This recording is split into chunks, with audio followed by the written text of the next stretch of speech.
सिद्धार्थ के जन्म के 5वें दिन उसका नामकरण संस्कार हुआ। इस संस्कार में बच्चे का नाम सिद्धार्थ रखा गया। उसका कुल वंश नाम गौतम था, इसलिए लोग उसे सिद्धार्थ गौतम कहने लगे। बच्चे के जन्म और नामकरण की खुशियों के बीच ही सिद्धार्थ की माता महारानी महामाया अचानक बीमार पड़ गई। उनकी बीमारी बहुत गंभीर हो गई। महामाया को एहसास हो गया कि उनका अंत निकट है। उन्होंने राजा शुद्धोधन और अपनी बहन महाप्रजापति को अपने पास बुलाया। उन्होंने कहा कि ऋषि आसित की भविष्यवाणी अवश्य सच होगी, लेकिन उन्हें इस बात का दुख है कि वह अपने पुत्र का भविष्य पूरा होते हुए नहीं देख पाएगी। महामाया ने कहा कि उनका पुत्र बहुत जल्दी मां के बिना हो जाएगा, लेकिन उन्हें इस बात की कोई चिंता नहीं है कि बच्चे की देखभाल नहीं होगी। उन्हें पूरा विश्वास था कि उनका पुत्र अच्छे से पाला जाएगा और उसके भविष्य के अनुसार उसका पालन पोषण होगा। महामाया ने अपनी बहन मां प्रजापति से कहा कि वे उनके पुत्र सिद्धार्थ की जिम्मेदारी ले। उन्होंने कहा कि उन्हें पूरा विश्वास है कि मां प्रजापति सिद्धार्थ के लिए मां से भी बढ़कर होगी। महामाया ने कहा कि अब उन्हें रोका ना जाए, ईश्वर ने उन्हें बुला लिया है। इतना कहकर महामाया ने प्राण त्याग दिए।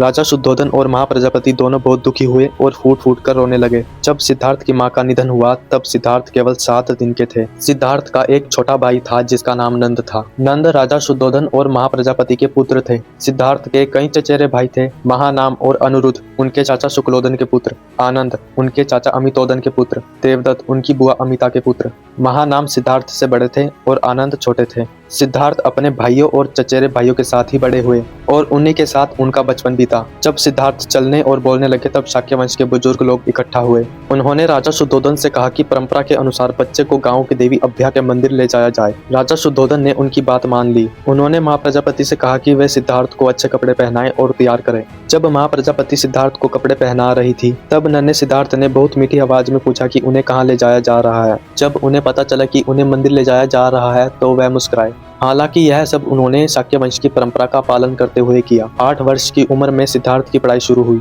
वे ही 8 ब्राह्मण जिन्हें राजा शुद्धोधन ने पहले महामाया के सपने की व्याख्या और सिद्धार्थ के भविष्य को बताने के लिए बुलाया था, वे ही सिद्धार्थ के पहले शिक्षक बने। जब उन ब्राह्मणों ने सिद्धार्थ को जो कुछ जानते थे सिखा दिया तब राजा शुद्धोधन ने उद्दिका देश के एक प्रसिद्ध विद्वान सब्मित को बुलाया। सब्मित उच्च कुल के थे, भाषा और व्याकरण के विशेषज्ञ थे, वेद वेदांग और उपनिषदों के बड़े ज्ञाता थे। राजा शुद्धोधन ने सोने के कलश से समर्पण का जल डालकर सिद्धार्थ को उन्हें सौंप दिया। अब सब्मित सिद्धार्थ के दूसरे गुरु बने। सब्मित के मार्गदर्शन में सिद्धार्थ ने उस समय प्रचलित सभी दर्शन शास्त्रों को अच्छी तरह सीख लिया।